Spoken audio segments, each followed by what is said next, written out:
तो welcome friend.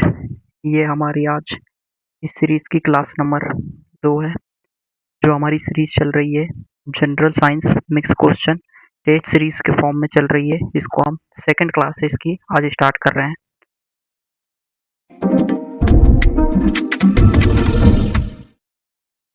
तो welcome test series class number 2 science के क्वेश्चन लगा रहे हैं इसमें अपन। फर्स्ट क्वेश्चन है, प्रति अम्ल के लिए निम्नलिखित में से कौन सा कथन सत्य नहीं है? नहीं है, इसे ध्यान से देखना है। तो फर्स्ट ऑप्शन है MgOH ट्वाइस प्रति अम्ल है, NHCO3 प्रति अम्ल है। प्रति अम्ल आमाशय के अतिरिक्त अम्ल को निष्क्रिय करने के लिए आवश्यक होता है। प्रति अम्ल एक प्रबल अम्ल होता है। पूछा है नहीं है। तो जो MgOH2 है का रासायनिक नाम है मिल्क ऑफ मैग्नीशिया भी बोला जाता है इसको, मैग्नीशियम ऑक्साइड। ये एक प्रति अम्ल है, ये बिल्कुल सही है। दूसरा NaHCO3, इसका जो रासायनिक नाम है सोडियम बाइकार्बोनेट है, जिसको हम खाने के सोडे के नाम से भी जानते हैं। ये भी एक प्रति अम्ल है, बिल्कुल सही है। प्रति अम्ल आमाशय के अतिरिक्त अम्ल को निष्क्रिय करने के लिए उपयोग में लिया जाता है। ये बिल्कुल सही है। तो ऑप्शन नंबर डी ये आंसर होगा। तो ये है प्रति अम्ल प्रबल अम्ल नहीं, ये प्रबल अम्ल नहीं होते हैं। प्रति अम्ल जो होते हैं एक दुर्बल क्षार होते हैं। तो इसका जो राइट आंसर होगा वो ऑप्शन नंबर डी होगा। इसकी एक्सप्लेनेशन देख लेते हैं।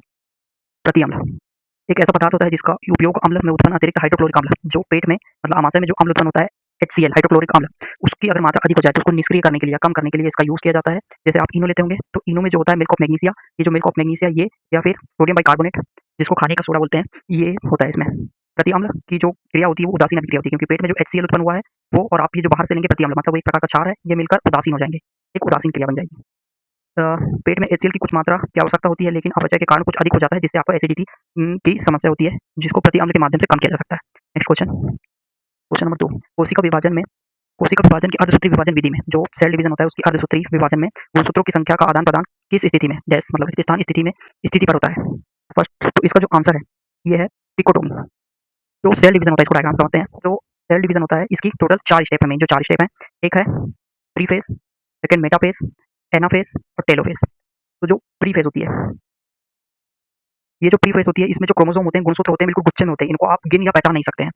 सेकंड फेज जब मेटाफेज होता है तो मेटाफेज में ये जो क्रोमोसोम होते हैं ये बिल्कुल एक लाइन में आ जाते हैं, और ये जो आपका केंद्र तारिका या सेंट्रोसोम होता है वो ध्रुवों की ओर जाने लगता है। जैसे ये सेंट्रोसोम है, ये एक सेंट्रोसोम है, ये धीरे-धीरे खसकते हुए ध्रुवों की ओर आने लगते हैं। फिर जो थर्ड फेज होता है एनाफेज, ये कोशिका विभाजन का जो टाइम लगता है ये सबसे कम टाइम इसी फेज में लगता है। इसमें जो क्रोमोसोम होते हैं दोनों ध्रुवों की ओर जाने लगते हैं। और जो लास्ट फेज होता है टेलोफेज, इसमें जो क्रोमोसोम होते हैं वो डिवाइड हो जाते हैं, और जो केंद्रक होता है जो केंद्रक होते हैं वो 2 केंद्रक बन जाते हैं। एक ही सेल में 2 केंद्र बन जाते हैं।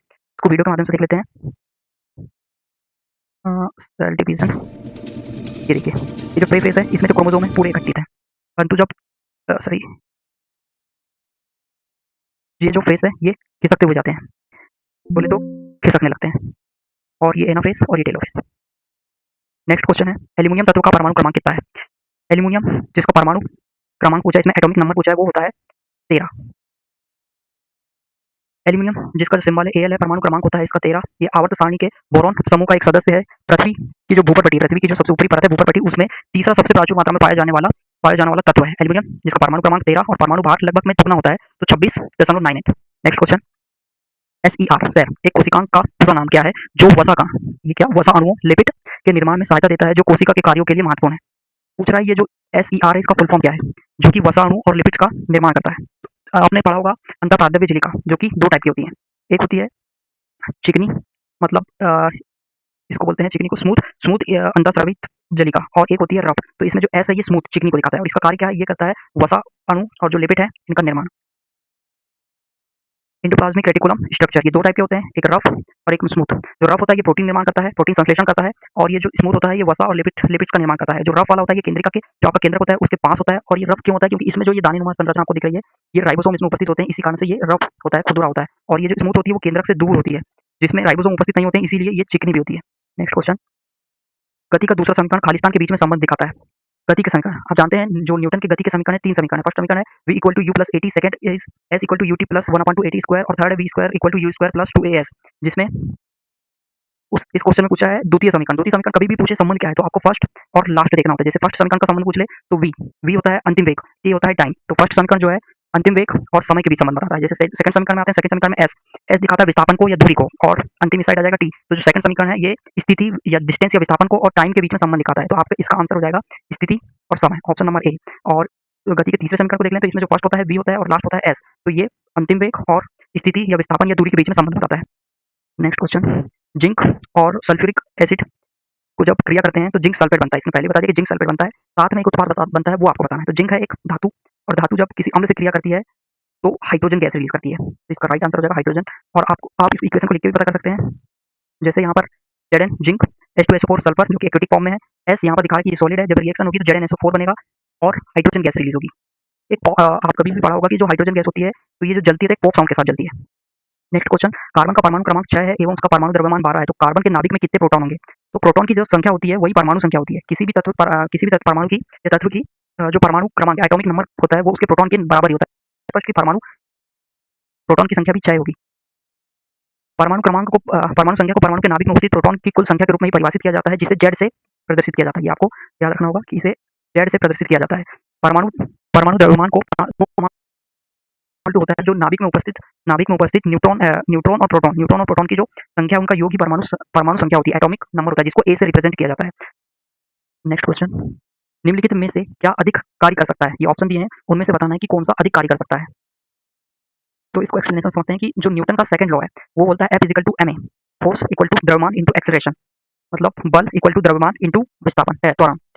जो वस्तु जितनी तेज होगी वो अन्य धीमी वस्तु की तुलना में अधिक कार्य करेगी। तो इस ऑप्शन के अनुसार समझते हैं इसको। तो बोल रहा है एक घूमता हुआ पहिया, एक चलती हुई गोली, एक फेंका हुआ पत्थर, एक उठाया हुआ हथौड़ा।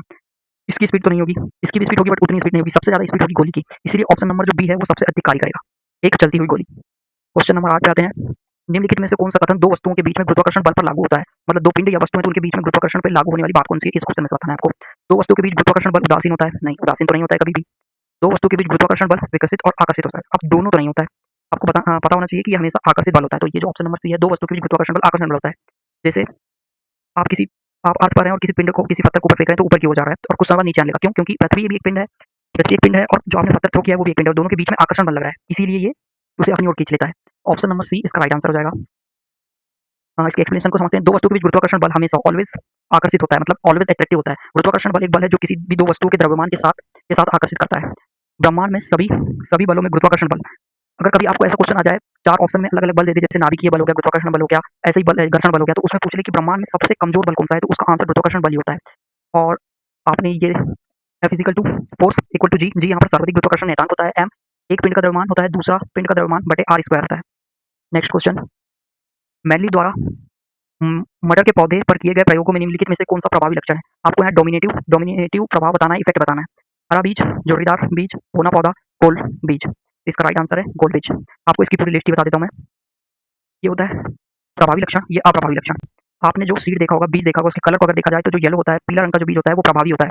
अगर सेब की बात करें तो जो गोलाकार या राउंड होता है वो प्रभावी होता है। हरा बीज जो उसके फल की बात करें तो वो जो हरा होता है वो प्रभावी होता है। सेब की बात करें तो ये जो फुल साइज में होते हैं वो होता है। ये क्वेश्चन भी पूछता है कि जो मैंडलीफ ने प्रयोग किया उसमें उन्होंने जो मटर का पुष्प था, फल था, फ्लावर था, उसके कौन से 2 कलरों का अध्ययन किया था? एक था बैंगनी, पर्पल, और दूसरा था व्हाइट। इसमें जो प्रभावी रंग होता है वो पर्पल बैंगनी होता है। नेक्स्ट क्वेश्चन, क्वेश्चन नंबर 10, घर्षण द्वारा किया गया कार्य नष्ट नहीं होता है लेकिन तेज ऊर्जा के रूप में स्थानांतरित हो जाता है। इसका राइट आंसर है ऊष्मा। ऊष्मीय संरक्षण के नियम कहता है कि ऊष्मा को ना तो उत्पन्न किया जा सकता है, ना ही नष्ट किया जा सकता है, केवल उसके रूप में परिवर्तन किया जा सकता है, स्थानांतरित किया जा सकता है।